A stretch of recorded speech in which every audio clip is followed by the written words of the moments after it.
Die Here het vir my iets gewys wat ek dink ons moet op fokus in hierdie tyd.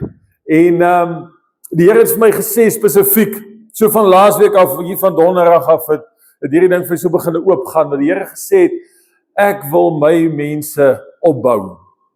Ek wil hulle kry op die plek waar hulle besef wie hulle in my is. Dat hulle effektief kan word in dit waarvoor ek hulle geroep het. En die Here het gesê, ek trek 'n streep onder die werke van die duiwel. Lank genoeg het hy jou belieg, lank genoeg het hy jou teruggehou, lank genoeg het hy jou vasgehou. Die Here sê, daar gaan tye kom, wat mense gaan begryp, dit gaan vir hulle oopgaan, en dit gaan in openbaring gebeur. En ja, so, ek voel vanaand baie afhanklik van die Heilige Gees, om dit te kan oordra, want as ek dit nie reg oordra nie, gaan julle dit nie vang nie. So, bid vir my, en bid vir hierdie dienste, en bid vir hierdie byeenkomste, en ek is bly vir elkeen wat vanaand hier is, en ek wil graag hê, van vanaand af, dat ons 'n pad gaan stap op hierdie woensdag aande, met dit wat ons gaan deel. Hierdie is 'n ander fokus op jou lewe, en op die opbouing van jou binneste, wat ons nie normaalweg doen in ons algemene eredienste nie. En die goed wat ons met mekaar gaan deel, is goed wat jy 10 teen 1 dalk nog nie veel in die kerk gehoor het nie, en wat daar nog nie baie oor gepreek en gepraat is nie. En so, ek wil vra die Here om vir jou geestelike ore oop te maak. Vra hom om dit vir jou hart ontvanklik te maak, dat jy kan verstaan. Niks is moeilik nie, niks is ingewikkeld nie. Alles in God se woord is baie maklik. Die woord sê, ek het dit vir dwaase, of vir wyse en verstandige mense dit verberg, en ek het dit vir klein kindertjies geopenbaar. So al wat ons nodig het, is om 'n kinderlike vertroue na die Here toe te kom. So wat ons nou gaan doen, ek wil graag hê, ons moet ook onsself, wat is nou die Afrikaanse woord vir commit? Is dit nie maar commit nie. Maar ja, julle weet wat ek bedoel. Kom ons commit, want hierdie is 'n reis. 'n Mens gaan nie die pad klaarmaak as jy nie al die stappe gaan deurvat nie. Dis hoekom ek gevra het, kom ons teken almal daar agter die boek. Want dan gaan ek kan sien agterna 3 dae vir my op 'n WhatsApp stuur. Hierdie is almal wat daar was. En as jy volgende week nie hier is nie, dan gaan ek jou WhatsApp en sê, waar was jy? Want ons wil graag hê, almal moet saam stap en almal moet hande vat, en ons moet eintlik meer word langs die pad eerder as minder. En hoe ver ons gaan weet ek nie, maar ons kyk hoe lei die Here ons. En so ja, kom ons gaan vanaand begin. En ek het nou heel week gestoei en gewonder, wat sal ons hierdie dienste noem, en toe het ek nou gister gekom by dit, die hoër lewe in Christus. Daar is 'n verskillende maniere wat jy jou lewe kan leef. Soos ons hier sit vanaand, het die keuses wat ons gemaak het tot op hierdie punt, het bepaal waar ons is. En as ons dalk vroeër ander keuses gemaak het, was ons dalk op 'n ander vlak.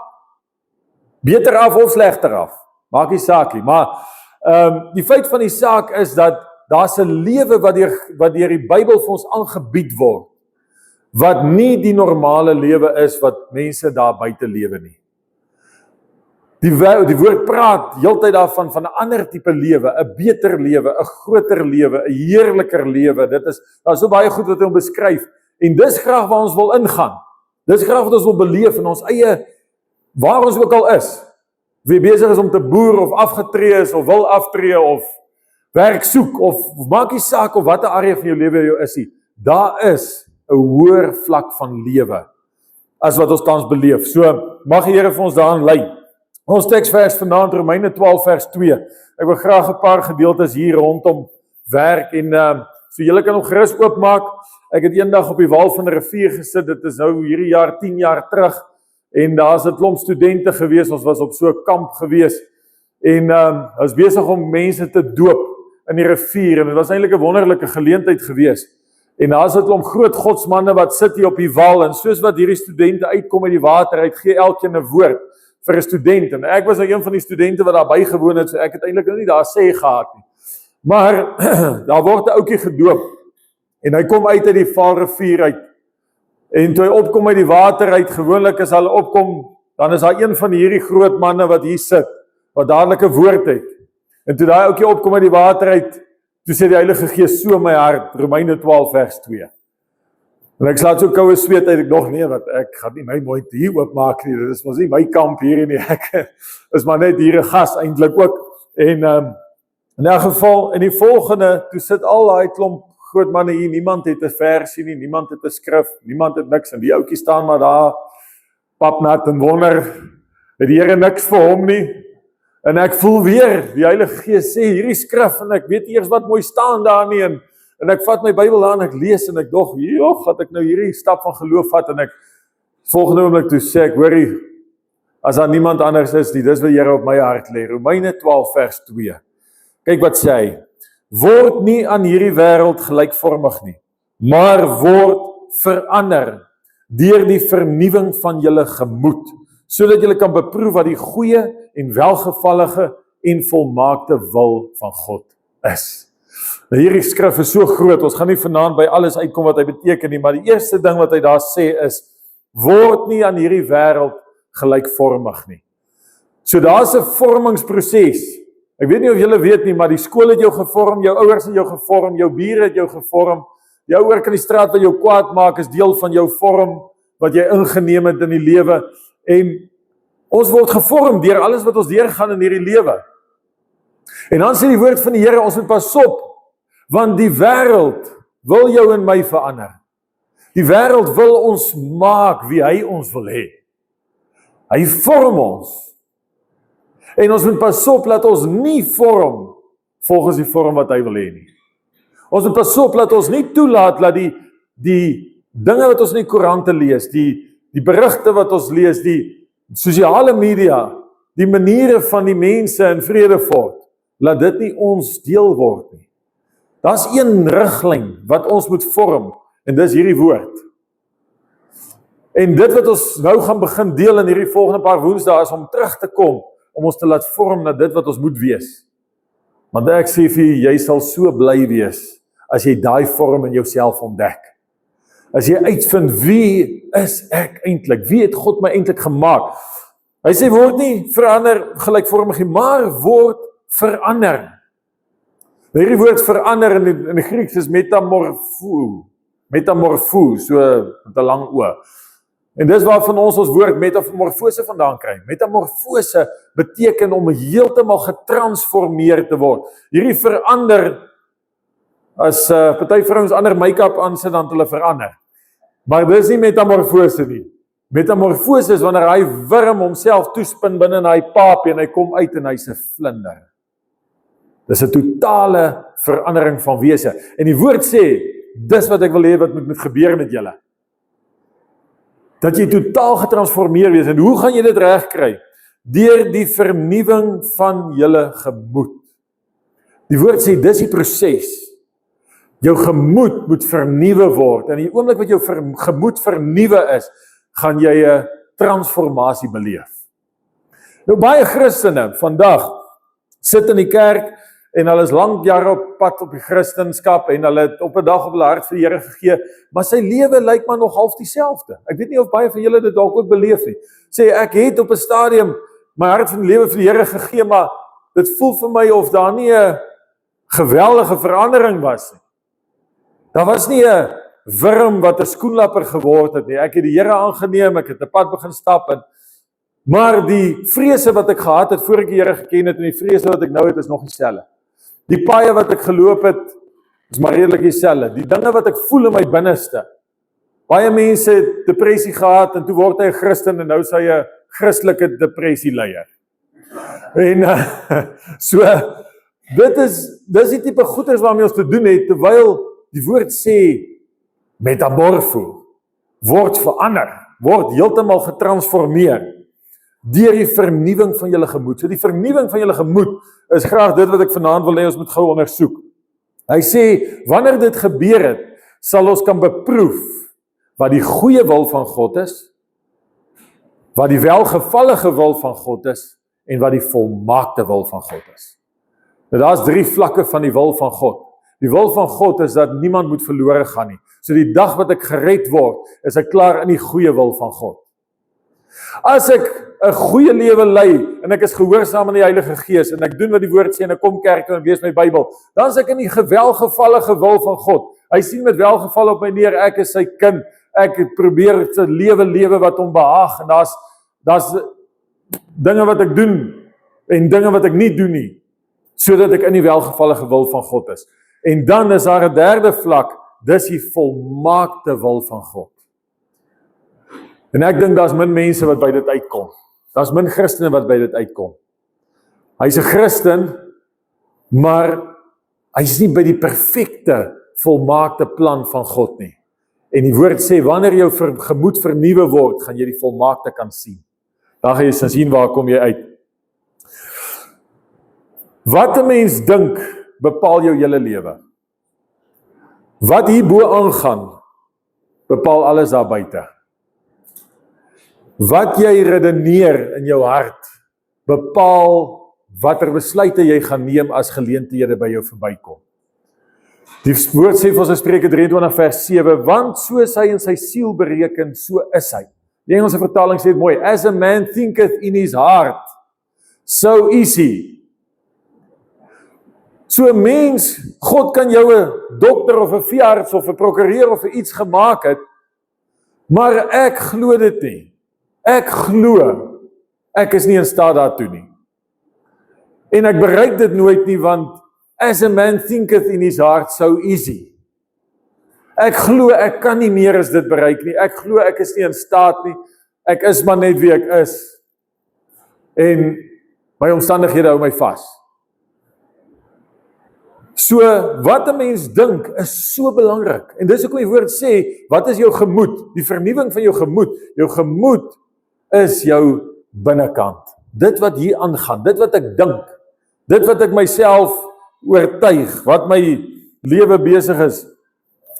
Dan kom ons by die volgende punt. Die volgende punt is die inligting in jou denke verander nie jou lewe nie. Nou soos wat ek nou hier besig is om te praat, is ek besig om vir julle inligting te gee. Maar weet julle hoeveel mense sit Sondag hier, hulle ontvang inligting, goeie inligting. En hy gaan nie by die deur uit en hy gaan huis toe en niks het verander in sy lewe nie. So, dis wat hierdie skrifgie sê, of wat hierdie gedeeltjie sê is, inligting in jou denke verander nie jou lewe nie. So as inligting nie jou lewe verander nie, wat verander dan jou lewe? Hoe verander jou denke? Jou denke verander deur die verskywing van kennis. Wanneer ek iets hoor en ek vat dit, dan word dit my eie. Ek weet nie wie van julle het al hierdie deurgeloop onder hierdie scammers wat vir jou so SMS stuur en sê hulle, daar's nou seker iemand dood wat jou van het en hulle kry geen erfgename, jy's die enigste een. Hulle het al vir my gemessage, maar ek het nou nie vir hulle geval nie, maar ek ken iemand die in die dorp wat baie opgewonde was een oggend. Ek ontmoet hom en ek kry hom langs die pad en hier is hy ou smile net so breed en hy is so gelukkig en hy is so bly en hy sê jy sal nie glo nie. Die Here is goed. Die Here is my so goed. Ek sê wat het gebeur? Nee, sê hy, hulle het my ge-WhatsApp. 'n Ou in Engeland is dood en daar is geen ander ou, maar die ou se van is sommer 'n van wat elke tweede derde ou op straat het. Daar's geen ander ou wat so van het nie en ek erf 5 miljoen pond. Nogal Engelse pond. En al wat ek nou moet doen, is ek moet iewers R500 kry, want ek moet vir hulle net R500 inbetaal, as hulle die 5 miljoen vir my stuur. Ek sê van hoorie, ek wil nou nie vir jou babbel bars nie, maar hierdie is 'n scam. Hierdie is nie, dit is nie die waarheid nie. Maar vir 'n oomblik was hy ou die gelukkigste ou in die hele wêreld. Vir 'n oomblik het hy so wonderlik gevoel en ek was eintlik nog maar half jammer vir hom. Die 5 miljoen pond kon baie gedoen het, maar jy sien, die oomblik toe ek het lees, toe verander het niks aan my nie, want ek sien dit is 'n scam. Maar daai ou het dit nie net geontvang as inligting nie, hy het die inligting gevat en dis syne, hy het dit binne gesit, en of dit nou 'n waarheid was of 'n leuen, ongelukkig was dit 'n leuen, dit het sy hele gemoed verander. Hy was 'n nuwe mens. Hy het klaar besluit waar gaan hy heen trek, hy is nie meer in Vredefort nie, hy gaan Joburg toe. Het klaar besluit wat 'n kar gaan hy ry, het klaar alles besluit, want hy het in sy hart getransformeer. En dit is die verskil tussen inligting en wat ingaan. So, hoe verander jou denke? Deur die verskywing van inligting in jou gedagte na jou hart. Die oomblik wat daai inligting joune word, is daar transformasie. En dit is hoe God se woord werk. Romeine 12 vers 2 sê, word in hierdie wêreld gelykvormig, word verander deur die vernuwing van julle gemoed, en dan gaan jy weet wat God se volmaakte wil is vir jou lewe. Wanneer jou gemoed vernuwe is. Ek wil sê vanaand, Bybel lees. Jy met 'n verkeerde hart die Bybel lees, gaan selfs die Bybel niks vir jou doen nie. As jy met 'n verkeerde hart met die Here praat, gaan selfs jou gebed niks beteken nie. Maar as jou hart vernuwe is, gaan daar lewende, kragtige verhouding wees tussen jou en God. Gaan daar openbaringe kom, gaan daar visioene kom, gaan die goeders wat ander mense in die Bybel kry en dit net vat en daarvolgens leef, gaan joune word. En dit is die wonderlike geheim van God se woord, en dis hoekom ons onsself moet kry by hierdie plek. So wat is ons menslike plan? Hoe wil ons denke vernuwe? Wat is ons planne? Hier het ek so 'n paar planne geskryf. Is nou klein, maar moenie worry nie, as ek klaar is, gaan ek hierdie slideshow vir julle stuur, ek kan julle hom weer 'n bietjie deurwerk, en dit is juist die idee van dit wat ons doen. Die eerste ding is, ons lees ons Bybel. Dis goed. Die tweede ding is, ons memoriseer Bybelversies. Net so goed. Ek hou daarvan, as ek iewers op die pad is, dan kry ek so ene wat ek vir myself memoriseer oor en oor. Die volgende ding is, ons probeer positief dink. Ons dink positief, ons vermy negatiewe denke, ons dink positief. Dan het ons Bybel leesplanne. Party ons lees die Bybel 'n jaar deur, ander vat langer, ander vat korter. Ons skryf versies op kaartjies, ons luister preke, ons maak notas. Maar selfs dit alles kan jy doen en jou lewe kan nog steeds aan die verlies lei. Jy kan nog steeds heeltyd verloor. Jy kan nog steeds heeltyd aan die kortste end trek. Kan nog juis heeltyd nie in oorwinning kom nie. En dan kan ons nie verstaan nie.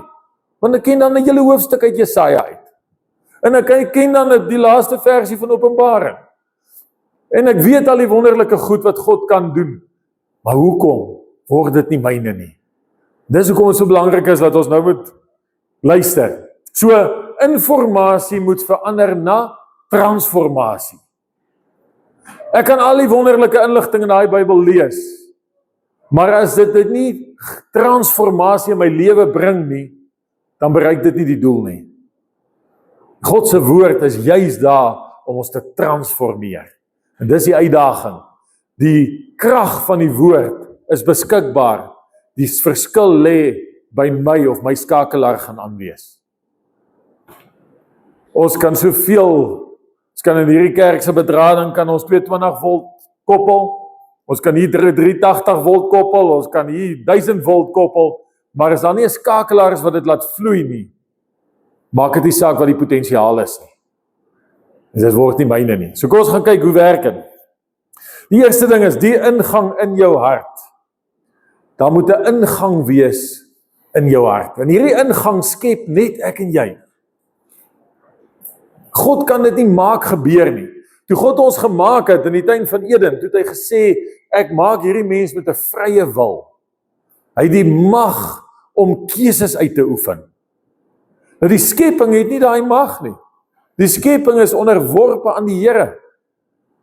Die Here het elke ding in sy plek gesit. Hierdie verskriklike groot hemelliggame, die planete wat hier buite beweeg, die heelal het God in beweging gestel toe hy hulle gemaak het op daai dag.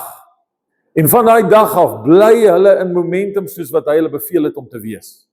Nie een is uit plek uit en uit stap uit met wat hy moet wees nie. Maar ek en jy, ons is omtrent elke dag uit die wil van die Here uit. Want ons het daai keuse. Ons kan kies. So die ingang in ons hart vind plaas wanneer God se waarheid my waarheid word.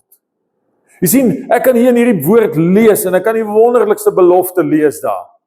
Ek kan lees Filippense 4 vers 19, my God sal elke behoefte van jou vervul na die rykdom van sy genade. En dit is wonderlik, want dit is 'n waarborg van die Here af. Maar as ek dit nie myne maak nie, as ek nie sê, dis nou wat ek glo nie, dis my waarheid nie, dan gaan hy nie werk nie. Dan gaan hy nie effektief wees in my lewe nie. Dit verplaas elke ander gedagtelyn. So wanneer ons nou praat oor informasie wat transformasie word, dan beteken dit, die inligting wat ek kry, moet ander inligting uitstoot. Want daar is inligting binne in jou wat werk. Daar's binne my inligting wat my lewe en my besluite en my hele goeders bepaal. Wat besluit in watter by staan ek op in die oggend en hoe voel ek deur die dag en al hierdie goeders. Dis alles goed wat binne in ons dit veroorsaak. So, die ingang in jou hart verplaas ou patrone in jou lewe. Ons het patrone waarvolgens ons lewe. Mense is nogal goed wat hou van tradisie. Hulle wil dieselfde ding oor en oor doen. Dit verplaas elke leuen wat die vyand in jou lewe ingebou het. Julle geweet dat die vyand kan leuns in ons lewe inbou. En daar gaan 'n paar wees wat ons gaan identifiseer, wat ons gaan raak sien. Die ingang in jou hart verword die riglyn wat bepaal hoe jy alles sien en hoe jy daaroor dink. So kom ons gaan kyk bietjie, hoe doen ons dit prakties?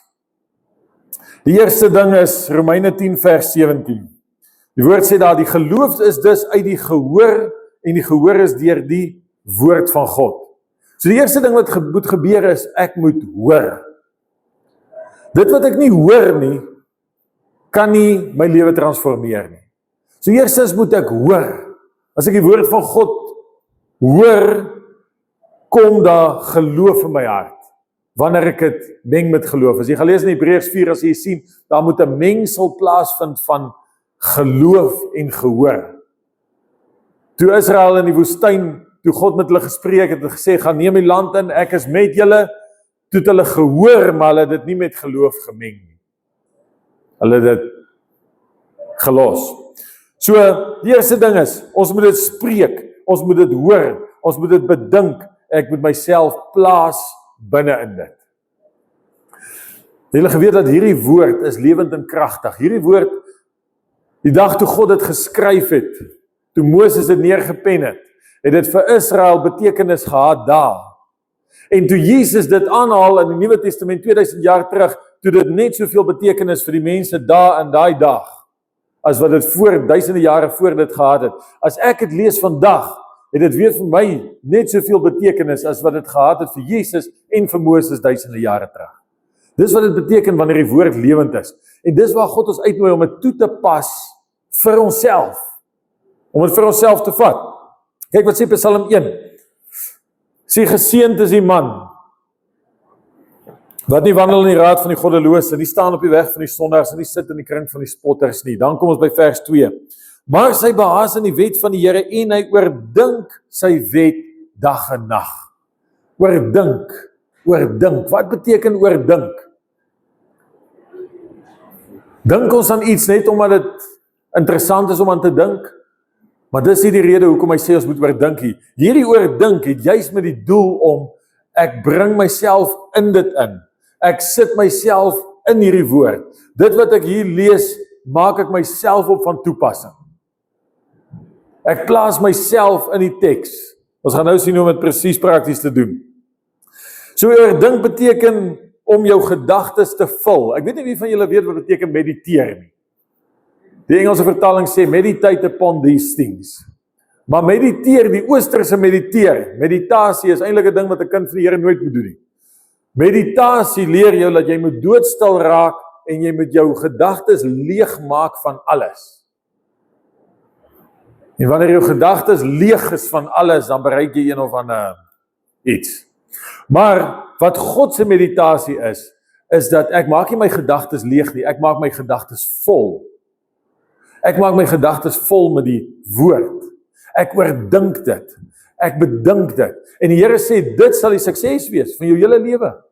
Hy sê, as jy net hierdie woord vat en jy dink daaroor en dink daaroor en dink daaroor, gaan jy wees soos 'n boom wat geplant is by waterstrome. Gaan altyd vrugte dra, gaan altyd gelukkig wees, jy gaan altyd vervul wees, jy gaan altyd vol wees. Kom ons vat 'n voorbeeld. Kom ons sê iemand sukkel met vrees. Jy het gedurig angsbevangenheid of altyd vrees. Nou, 10-1 as jy 'n Christen is, dan weet jy die woord sê 2 Timoteus 1 vers 7, God het ons nie gegee 'n gees van vreesagtigheid nie, maar van krag en van liefde en van selfbeheersing. Baie keer dan wil 'n mens vir iemand sê, hoor jy kan nie vreesagtig wees nie, hier sê die woord dit, maar hierdie persoon is maar net nog steeds vreesagtig. Hy het maar nog steeds dit binne hom, want dis inligting, dis nie openbaring nie. Wat is die verskil? Dit word openbaring wanneer ek dit vir myself toeëien. So ek kan hierdie skrifgie lees. Sê God het ons gegee, nie 'n gees van vreesagtigheid nie, van krag, van liefde en vir selfbeheersing. Maar hoe moet ek nou maak?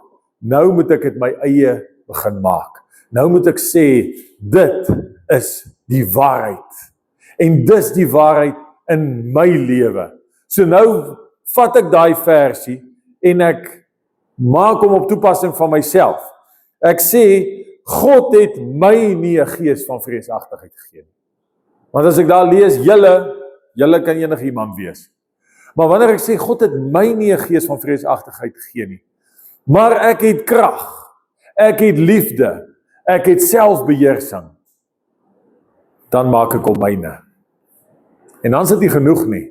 Dan moet ek hom oordink. Dan moet ek hom deurtrek. Dan moet ek in die aand voor ek gaan slaap, moet ek in die spieël staan en sê, ek het nie 'n gees van vreesagtigheid nie, maar ek het krag, ek het liefde, ek het selfbeheersing. En wat is ek besig om te doen? Ek is besig om my denke te vernuwe. Ek is besig om myself van inligting te vat na openbaring. In die oomblik wat ek met myself dit kan oortuig. Ek weet nie of julle al agtergekom het nie, maar hulle sê die moeilikste mens wat jy ooit op die aarde mee moet oor die weg kom is jouself. Dis so, jy is die ou wat vir jouself die meeste moeilikheid maak. Jy is die ou wat vir jouself die meeste probleme veroorsaak. En dis hoekom ons aan onsself moet werk om te weet, as ek nie by die plek is waar God se openbaring myne word nie, kort ek. Ek het liefde, ek het selfbeheersing. En dit moet ek daagliks doen, totdat dit my reaksie word, wanneer vrees kom. Want wat doen ek nou? Die oomblik wat vrees kom, dan sê ek, dis nie ek nie. Ek het nie 'n gees van vreesagtigheid nie, maar van krag en van liefde en van selfbeheersing. So dit word myne. Johannes 8 vers 31, Jesus sê vir die Jode wat in hom geglo het, as julle in my woord bly. Wat het Jesus daarmee bedoel? Hoe bly ons in sy woord? Presies dit wat ons vanaand oor praat. Ek vat daai woord, ek sit myself in dit. Dis presies wat Jesus daar sê. As jy in my woord bly, ek bly in die woord, ek woon daar, ek lees my naam daar. Wanneer ek daar lees van enige iemand wat 'n belofte van die Here ontvang het, dan sit ek my naam daarin. Die woord sê vir ons so duidelik, hy sê al die beloftes wat Abraham gekry het, al die beloftes wat die Ou Testamentiese mense gekry het, in Jesus is hulle ja en amen. So dis 'n uitgemaakte saak. Daar's geen belofte wat gediskwalifiseer is nie, daar's nie een wat jy nie kan ontvang nie. Die oomblik wat jy hom vat en jou eie maak en sê, dis my waarheid, is hy joune. En dis presies wat geloof is. Geloof is om te vat wat God sê en te sê, dis die waarheid. Ek leef daar volgens. So Jesus sê, as julle in my woord bly, is julle waarlik my disippels. Baie van ons wil die woord lees, dan kry ons weer 'n bietjie moed, maar môre is ek maar weer uit die woord uit. Ek is in die gewone lewe. En dan kry ons nie die belofte wat in die tweede vers kom nie, in vers 32, wat sê, en julle sal die waarheid ken, en die waarheid sal jou vrymaak. Wat is die waarheid? God se woord is die waarheid. Daar's geen ander waarheid nie. Daar's ander realiteite, maar daar's geen ander waarheid nie. Daar's ander goed wat ons kan sien met ons oë en kan beleef en kan ervaar, maar dis nie waarheid nie. Jy geweet dat selfs jou emosies kan vir jou jok. Selfs jou emosies kan vir jou lieg. Dis eintlik geweldig om te besef dat jou eie emosies kan vir jou 'n storie vertel wat nie die waarheid is nie. Dis soos die ou wat aansoek gedoen het vir 'n huislening. En die bankbestuurder bel hom en die foon het nie goeie sy nie en die bankbestuurder sê vir hom, jou huislening is goedgekeur, jy kan die huis koop. En hy hoor net iewerster 'n nee en 'n kan nie en 'n wat en hy swak sein. En dadelik is hy teleurgesteld, hartseer, depressief, maar is daai 3 emosies die waarheid? Hulle is nie die waarheid nie. Want die waarheid is, hy het die lening gekry, hy mag die huis koop, hy kan aangaan. So hy moet eintlik bly wees en verheug en maar jy sien, ons emosie reageer op die inligting wat ingeneem word en hier binne gestoor word. En watter inligting is dit? Is dit van die wêreld of is dit van God af? Want wat het God vir jou en my gegee? Sien, ons denke is soos 'n tuin. As jy 'n tuin het, dan kan jy plant. En sekere goeders kom op. Soos ek in my tuin van my denke gaan twyfel plant, ek gaan vrees plant, ek gaan negativiteit plant, wat gaan opkom? Verlies, teleurstelling, hartseer, depressie. So dit wat ek insit is dit wat weer gaan uitkom. Dis 'n beginsel van God se koninkryk. Hy sê dit wat jy saai, sal jy sekerlik maai. Maar as ek vat God se woorde en ek plant hulle in my denke, ek plant hulle soos saad, en dit is heeltemal Bybels. Die woord sê, Jesus het gesê, die saaier het uitgegaan om te saai. En hy saad het geval in sekere gronde. En wat is die saad? Die saad is die woord. So ek kan dit letterlik vat, ek kan dit plant in my binneste, en ek kan verwag dat daar iets gaan opbrengs van kom. So as ek God se woord plant, wat kry ek? Geloof, vrede, oorwinning, blydskap. As ek goeie saad bly plant, kry ek 'n oes van oorvloed. 'n Oes van goedheid, 'n oes van guns. Maar as ek die duiwelse leuns glo, as ek die duiwelse leuns plant in my binneste, wat kry ek? Onkruid en bossies. Veilig goed. So, dit wat ek vandag insit, is dit wat my lewe verder gaan vorm môre. Partykeer vat hierdie goed 'n tydperk, voordat dit tot ontwikkeling kom. Die dag wat ek die saad saai, is nie die dag wat die oes inkom nie, en dis waar ons partykeer verward is. Ons plant partykeer goeie saad, en dan wil ons sê, alles moet dadelik uitgesorteer wees. Maar die woord sê, wees geduldig tot op die oestyd. Hou aan om goed te doen, hou aan om die regte saad te plant. Kom ons kyk na volgende punt daar, moenie veg nie, vervang. Baie van ons wil veg teen die verkeerde goed wat ons pad langs kom. So wat gebeur nou? Ons kry vrees. So wat doen ek? Ek onderdruk die vrees. Ek laat hom nie toe nie. As ek wil bang word, sê ek nee, ek wil nie bang word nie. As ek wil bevrees raak, dan stoot ek dit een kant. Maar dit werk nie, want daai ding bly daar. Hy moet vervang word. En met wat moet hy vervang word? Hy moet vervang word met waarheid. So die oomblik wat vrees inkom, moet ek gaan soek, wat is die waarheid teen vrees? En dan moet ek nie net die waarheid of die vrees een kant skuif nie. Dan moet ek sê, ek kanselleer hierdie vrees en ek vat hierdie waarheid. Dieselfde met twyfel. Ons wil twyfel net verwerp, maar twyfel moet nie verwerp word, die twyfel moet vervang word met geloof. Geloof is die teenoorgestelde van twyfel. Bekommernis. Ons troos onsself, môre sal dit beter gaan, maar môre sal dit beter gaan staan nie in die Bybel nie. So, hy help nie. Hy troos jou net vir nou. Die oomblik wat daai bekommernis inkom, moet ek die waarheid gaan kry wat teen bekommernis staan, en dit maak ek my deel, en dan vlug bekommernis weg. Die woord van die Here sê, vreugde en blydskap sal julle verkry, en bekommernis sal van julle af wegvlug. Hy is 'n goeie versie, om te vat teen die impak van bekommernis. So, wat ons moet doen, vervang leuns met waarheid, spoel negativiteit uit met die opbouende woorde van God, stop herhalende negatiewe patrone deur nuwe denkpatrone te skep.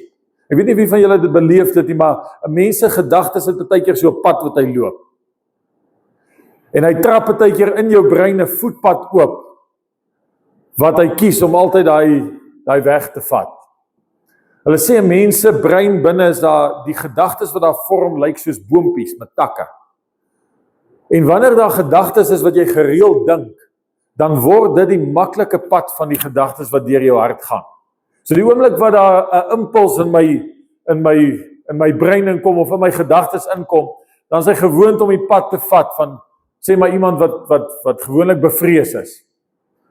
Hier kry hy nou 'n goeie geleentheid om iets te verrig, om iets te doen, maar sy gedagtelyn volg daai pad van vrees wat hy gewoond is om te loop, en hy oordeel hierdie geleentheid aan daai pad. So op die ouend, wat gebeur? Hy's bevrees, besluit dit gaan nie werk nie, los dit. Intussen wil die Here vir hom sê, luister, hier is die geleentheid wat ek vir jou wil stuur. Nou hy selfe persoon gaan weer op sy knie bid, Here, stuur asseblief geleenthede oor my pad, niemand wil my help en niemand wil vir my iets gee nie, niemand, die lewe is teen my, dit is so moeilik. Maar elke ding wat hy kry, kanaliseer hy op die verkeerde roete. En dis hoekom die woord sê, ons moet die leuns vervang met waarheid. Want wat gebeur? Die volgende oomblik kom die geleentheid weer op my pad. Maar hierdie keer kan hy nie daai roete volg van vrees nie. Want vrees is nie meer daar nie. So hy kry die ander roete, die een van krag, van liefde en van selfbeheersing. So kom ons gaan kyk, hoe loop die proses? 2 Korintiërs 10 vers 4. Want die wapens van ons stryd is nie vleeslik nie, maar kragtig deur God om vestings neer te werp. Dis die eerste ding. Die Engelse woord daar is strongholds. Wat is 'n vesting? 'n Vesting is daai ding wat ons vir jare lank mee sukkel. Dis daai ding wat homself versterk het in jou lewe. 'n Leuen, 'n onwaarheid, 'n halwe waarheid, iets wat jy glo van kleins af, iets wat die boelie vir jou gesê het op skool. Daai goeters vorm 'n ding in 'n mens se gedagtes wat mens noem 'n stronghold. So die eerste ding wat die Here sê is, werp die vesting neer. Onderskei in jou lewe, wat is die ding wat jou elke keer breek? Elke keer as jy wil vorentoe gaan saam met die Here, elke keer as jy wil soek vir 'n groter belewenis saam met die Here, elke keer as jy wil vorentoe gaan in die lewe, wat is die ding wat jou terughou? Want dis die vesting. En daai vesting moet uitgewys word, sodat ek weet wat moet afgebreek word. Want God sê, dis nommer 1. Jy gaan niks reg kry voor die vesting nie geval het nie. Hy sê, ons het nie swak wapens nie, ons het kragtige wapens wat vestings neerwerp. Terwyl ons planne verbreek, en elke skans wat opgewerp word teen die kennis van God, en elke gedagte gevange neem tot die gehoorsaamheid aan Christus. Kom ons gaan kyk gou, hoe loop hierdie proses. Nommer 1, verbreek die planne, dis die strongholds. Verbreek die vestings, dis die strongholds. Die skanse teen kennis is die leuns van die duiwel. So dis die tweede ding wat moet gebreek word. So eerstens kyk ek, wat glo ek wat nie Bybels is nie? Wat glo ek? Hoe redeneer ek? En dan die derde ding is, daai gedagte moet gevang word. 'n Mens se gedagtes mag nie toegelaat word om 'n vrye loop te kry nie. As jou gedagtes dink wat hulle wil, gaan hulle jou in die moeilikheid indink.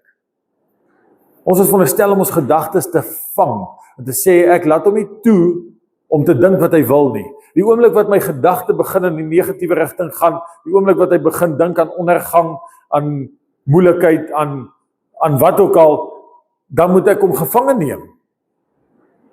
En dan, hoe kry ek hom in gehoorsaamheid? Ek vervang hom met wat Jesus sê. Ek vervang hom met wat Jesus sê.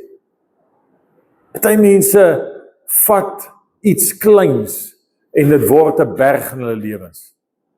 Baie keer is daar groot dinge ook, wat ons liewer nie eers wil aanvat nie, want ons is te bevrees om te weet wat lê daar binne. Maar die oomblik wat ek gaan en ek breek die vrees af, vat ek hom in die oë en met die krag van die Here maak hy oop wat nodig is om te gebeur en ek kry sukses daarin. Baie dinge word teruggehou van ons deur vrees. So ons vang die verkeerde gedagtes, ons vervang met wat Jesus sê vir jou.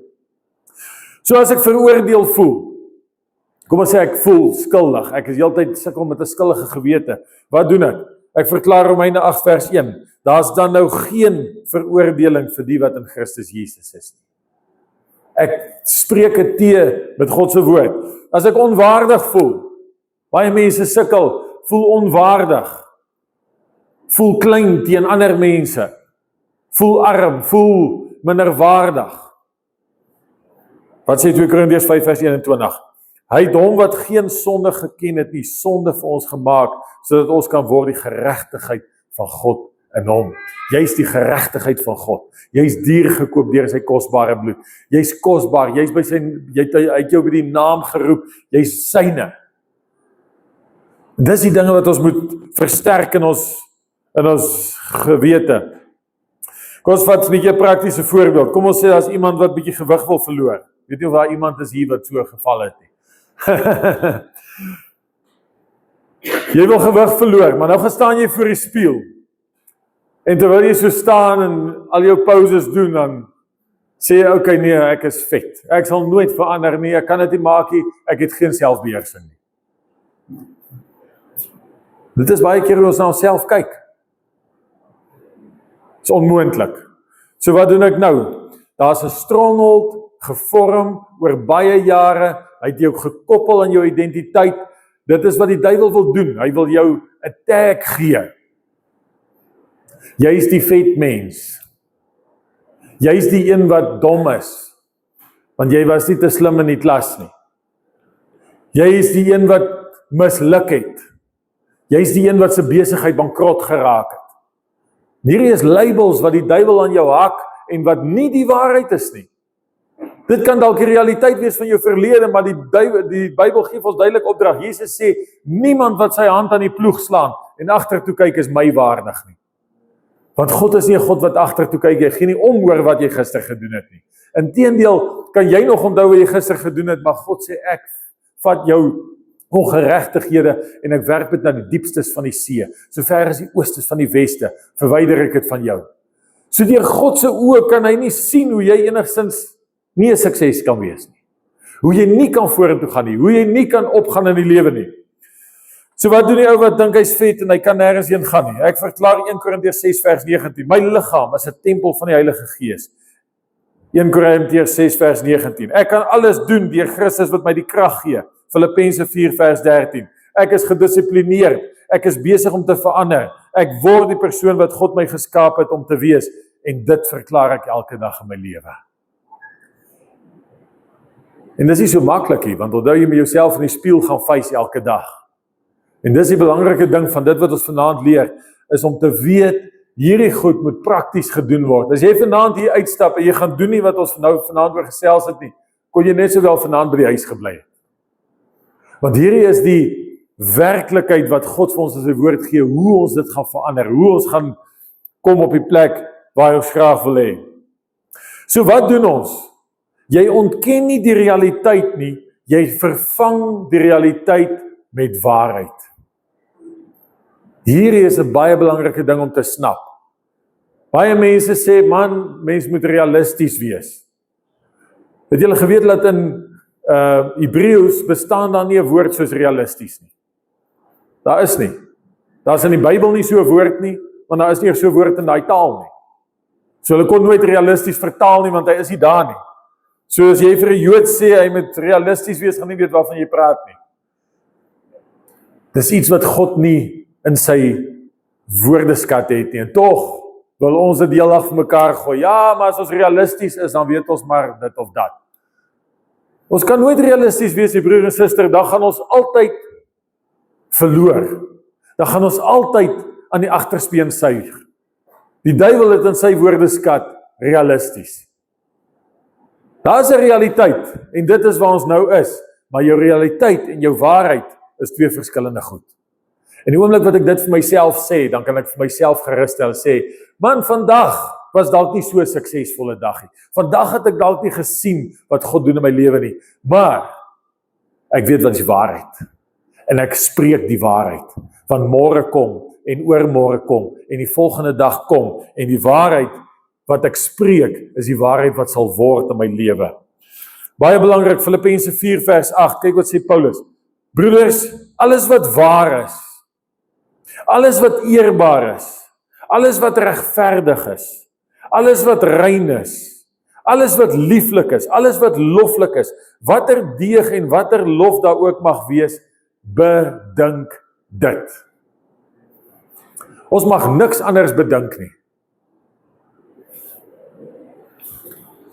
Moenie dink, wat gaan jy maak as goeders verkeerd loop nie. Want die oomblik wat jy dit dink, word dit 'n baan in jou verstand. Dit word 'n weg. En as jy nie versigtig is nie, dan sink dit af tot in jou hart. En voor jy weet, glo jy nie meer dat dit gaan werk nie. Dit gaan duik. Dit gaan 'n ondergang wees. Dit gaan 'n mislukking wees. Maar wanneer ek dit doen, wat Paulus hier sê, net wat waar is, net wat die Bybel sê, net wat eerbaar is, net wat regverdig is, net wat rein is, alles wat lieflik is, dit bedink ek. Dink is ou E.W. Kenyon wat hierdie aanhaling geskryf het. Hy sê, the greatest battle you will ever fight is for your thought life. Die grootste geveg, en ek wil vir julle sê, dit is die waarheid, as ek dink aan al die moeilikheid wat ek al in my lewe gehad het, tot hier waar ek is, was die grootste gevegte was hierbo gewees. Om hier te oorwin. Hy sê, the greatest battle is for your thought life. Master your thoughts and you master your life. Die gedenke kan beheer. Die woord sê in Spreuke, sê hy dat iemand wat sy eie gemoed kan beheer, kan 'n stad regeer. Let your thoughts master you and you will live in perpetual defeat no matter how much you know about God. So hy sê, maak nie saak eers hoeveel jy van God weet nie. As jy toelaat dat jou denke jou beheer, gaan jy altyd in die verloor kant wees. Ons denke is so belangrik, dit is so 'n groot deel van ons lewens. Spreuke 18 vers 21, dis die volgende ding wat ons mooi moet verstaan, dat dit wat ek sê, bepaal my denke. So hierdie twee goed loop heeltyd hand in hand. Wat ek dink, gaan by my mond uitkom. Maar wat by my mond uitkom, gaan terug na wat ek dink. So dis eintlik 'n kringloop van alles wat in my gemoed plaasvind. Wat ek sê, wat ek dink, wat ek sê, wat ek dink, wat ek sê, wat ek dink. Wat ek sê vandag is wat ek dink môre. Wat ek dink vandag is wat ek sê môre. En wat ek sê môre is wat ek weer dink die volgende dag. So vorm ons eie siklus. En as ek nie my siklus breek op die regte plekke nie, dan vat ek myself onder toe. Sien, die duiwel se enigste mag is leuns. Sy grootste ding is om jou te bedlieg en te bedrieg en jou te vertel wat jy nie is nie. En wat jy dink en wat jy sê is onskeibaar. Spreuke 18 vers 21, dood en lewe is in die mag van die tong. Elkeen wat dit graag gebruik, sal die vrug daarvan eet. So op die ou en dit gaan ek kry wat ek sê. As jy voortdurend negativiteit, dood en vrees spreek, word dit deur jou ore in jou gedagtes ingedra en jy begin leef soos jy praat. Mense moet hierdie goed so ernstig vat, want dit is 'n mens se eie woorde, sê die woord, ook in Spreuke 18, is 'n stryk vir jou lewe. Hy sê die dwaas word gevang deur sy eie tong. Dit is eintlik geweldig om te dink jy kan 'n trap stel en jouself trap aan en jy val daarin. Dit is seker die tragiesste ding wat jy ooit kan oorkom, is om jou eie stryk te stel. Kyk wat sê die Here, hoe belangrik is dit dat by ons mond uitkom. Hy sê as jy met jou mond die Here Jesus bely en met jou hart glo dat God hom uit die dode opgewek het. Hierdie twee goed loop heeltyd saam. Wat ek sê en wat ek dink. Wat ek sê en wat ek dink. Hy sê as ek met my mond sê Jesus red my en as ek in my hart glo God het hom uit die dode opgewek, sal ek gered word. Maak nie saak waar ek is nie. Maak nie saak op watter toestand ek in my lewe ek mag wees nie. Daar moet ons elke dag bely. En hierdie is die ding wat ek graag wil hê ons moet hierdie week regtig ernstig gaan doen. Ons moet iewerster. As jy nie vir jou vrou wil praat nie, dan sê jy moet kyk waar jy alleen praat. Of as jy vir jou man wil praat nie, maar daar's 'n plek vir dit wat nodig is.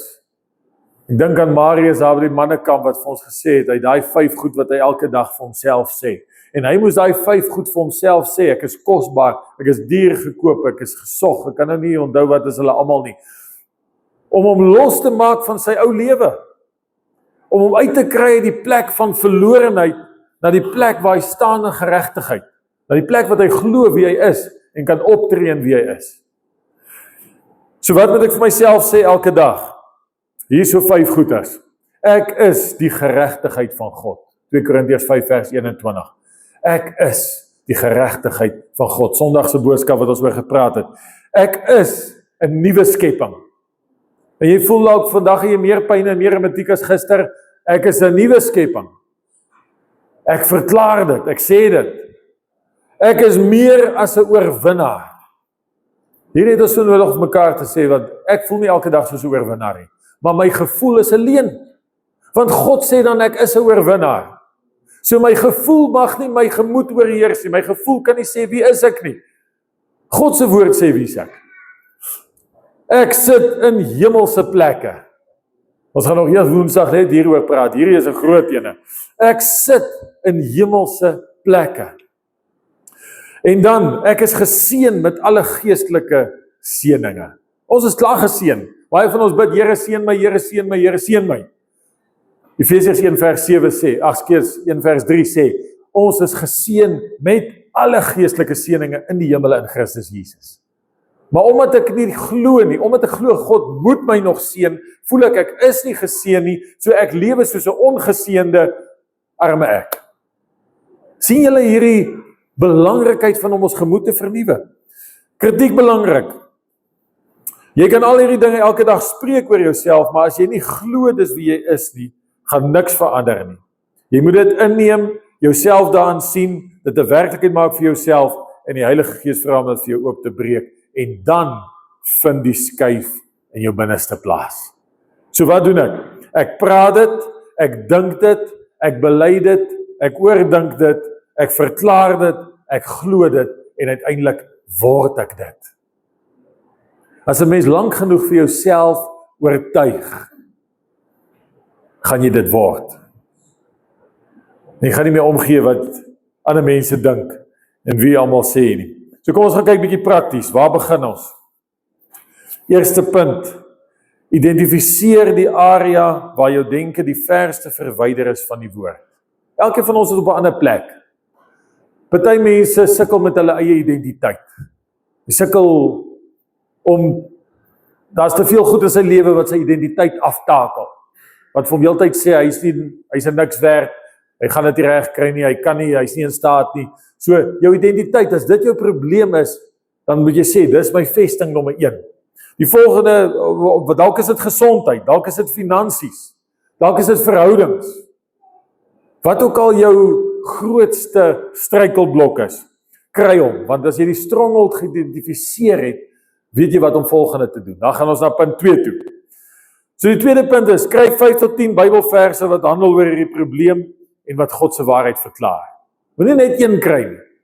Kry 'n klomp. Ons lewe in 'n tyd van Google en AI en allerlei goed. As jy daar vir hom intik, gee vir my 10 Bybelverse oor gesondheid, dan gaan hulle vir jou dadelik uitgooi. Oor finansies, jy gaan hulle kry. En as jy daai versies gekry het, dan gaan jy na punt 3 toe.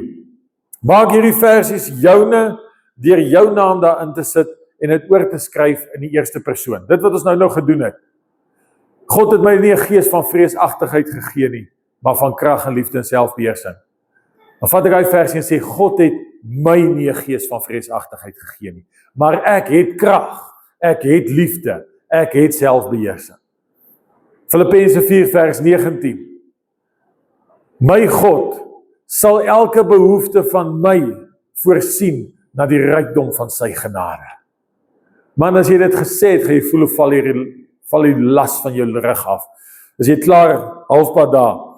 Die 4de punt, spreek hierdie verse hardop met jou mond, elke oggend as jy opstaan, elke aand as jy gaan slaap, doen dit hardop, want jou ore moet dit hoor. Want die woord sê, geloof kom deur die gehoor. So as my ore dit hoor, dan vat ek dit klaar in my binneste, en dan begin ek die siklus van praat dit, dink dit, praat dit, dink dit. Maar wanneer ek dit net lees, bly dit buite myself. Ek moet dit vir myself verklaar. Ek moet dit hardop sê. Dan punt 5. Wanneer jy deur die dag die vesting teekom, spreek dadelik dit wat jy bely. Spreek dadelik daai verse wat jy gekry het. Moenie die leuen toelaat om te broei nie. Julle geweet, daar's 'n plek, ek dink is in die Psalms ergens waar die Here ook sê dat die vyand kom soos 'n basilisk. 'n Basilisk is 'n slang. Hy kom onder 'n klip en hy kruip weg in jou lewe en hy maak 'n nes daar.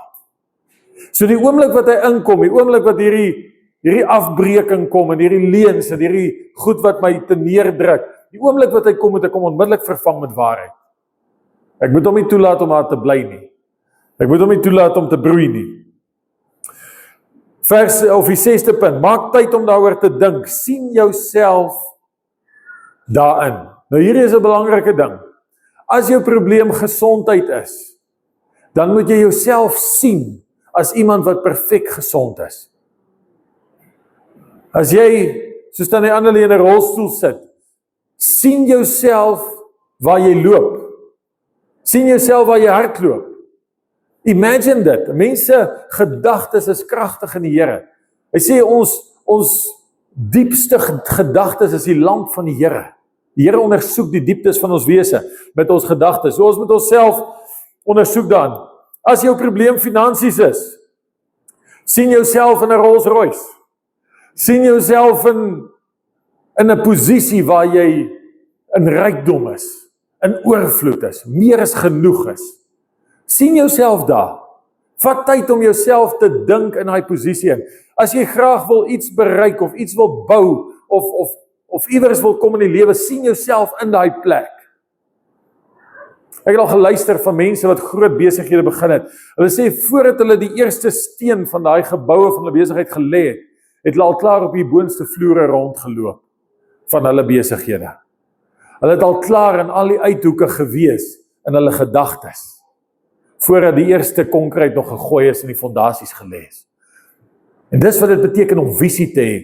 Die woord van die Here sê, where there is no vision, the people perish.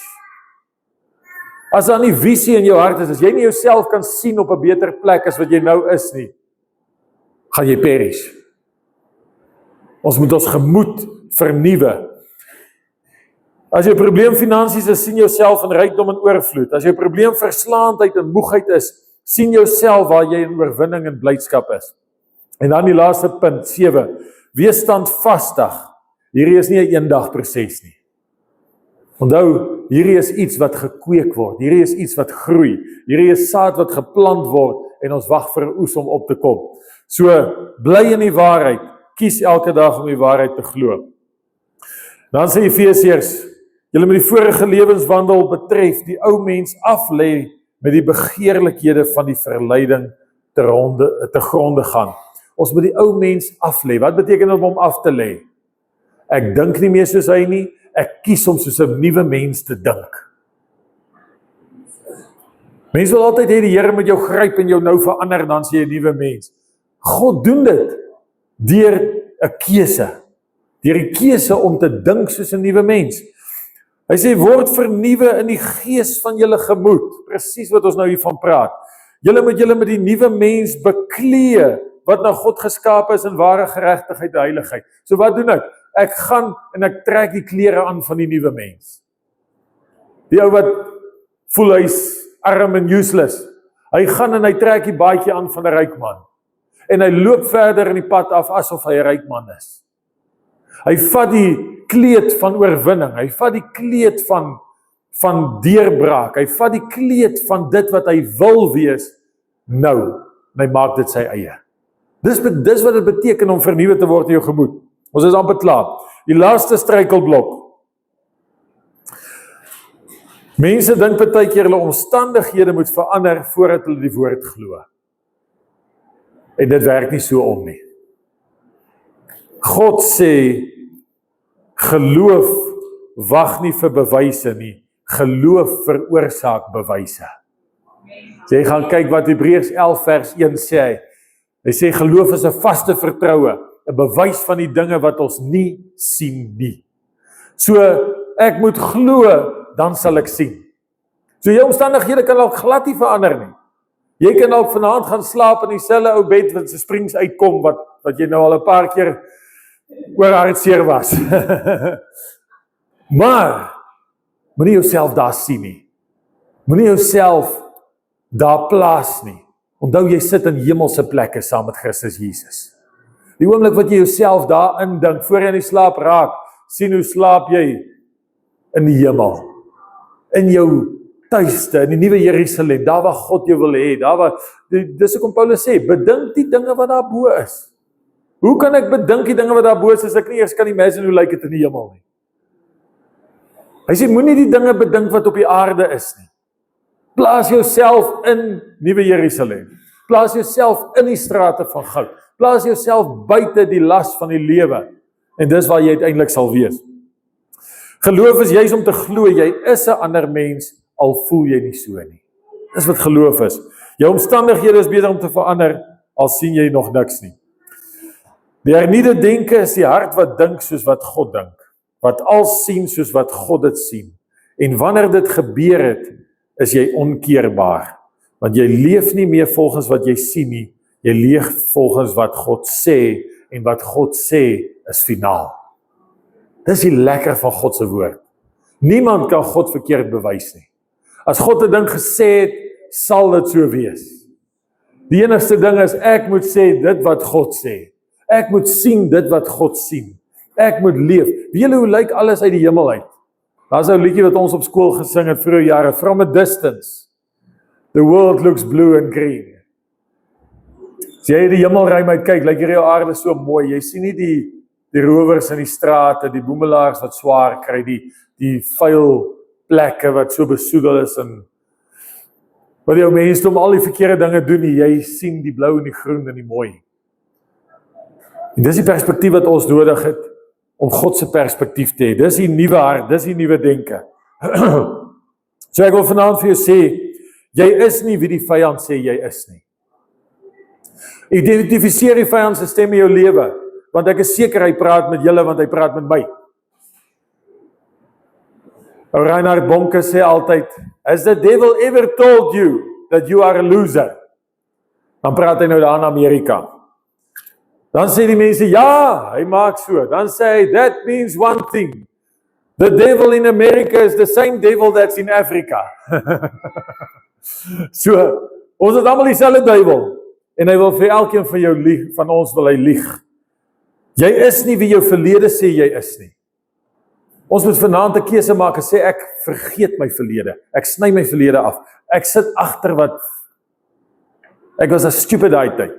Maak nie saak, ek gaan nie weer daaraan dink nie. Ek gaan dit toelaat om in my gedagtes te wees nie. Dit mag nie my denke vorm nie. Jy is nie jou mislukkings nie. Hierdie is 'n groot een. Daar's mense wat sit met hulle mislukkings en hulle herinner hulle self aan daai mislukkings. En as hy hom nie self genoeg daaraan herinner nie, dan herinner sy vrou hom daaraan. So, hierdie mislukkings is die goed wat ons moet afsny. Maar jy is wie God sê jy is. En daai Bybel is waar jy gaan lees wie jy is. Maak nie saak hoe jy voel jy is nie, dit wat jy voel is nie die waarheid nie, dit wat daar staan is die waarheid. Jy kan doen wat God sê jy kan doen. Alles wat hier geskrywe staan, as jy daar iets kan kry wat jy kan doen, dan kan jy dit doen. Die duiwel gesê nie is net die pastoor. God sê dat jy. Moses sê ek kan nie praat nie. God sê jy kan. Moses sê ek kan nog steeds nie. Sê dan gaan ek Aaron kry, gaan jou help, maar jy gaan die job doen. Jy moet dit doen. Ek het jou geroep. God het vir jou 'n plan, broer en suster. God het vir elkeen van ons 'n plan. Jy is 'n sukses in alles wat jy aanpak. Dis die waarborg van God se woord. Dis nie ek wat so sê nie. Ek sê jy dalk eers so 'n bietjie meet en kyk en sê ek nee, ek weet nou nie, kom ons dink eers mooi. Maar God sê, ek gee nie om nie. Jy sal wees soos 'n boom wat geplant is by waterstrome en alles wat jy doen, voer jy suksesvol uit. God se woord, God se waarborg. En as God dit sê, wie is ek om anders te sê? As God dit sê, wie is jy om anders te dink? As God dit sê, hoekom probeer jy nie? Jy is in die proses om God se waarheid harder te laat praat as enige ander stem, enige gedagte, enige omstandighede. Dis die pad van transformasie, die sleutel na oorwinning. en dis joune as jy kies om dit te vat. Wie sê vanaand ek kies om dit te vat? Amen, kom ons gaan opstaan. Halleluja. Vader, ons dankie vanaand, Here, vir 'n wonderlike tyd wat ons saam kan hê, Here. En Vader, hierdie woorde is vanaand eenvoudige woorde. Baie goed wat ons nou vanaand oor gesels het, al hierdie skriffies het ons al gelees, al hierdie goeders het ons dalk al gehoor, Vader, maar vanaand wil ons anders reageer daarop, Here. Vanaand wil ons sê, Here, dit is my waarheid. Dit is wat ek wil doen. Ek wil getransformeer word. Ek sien myself op 'n ander plek.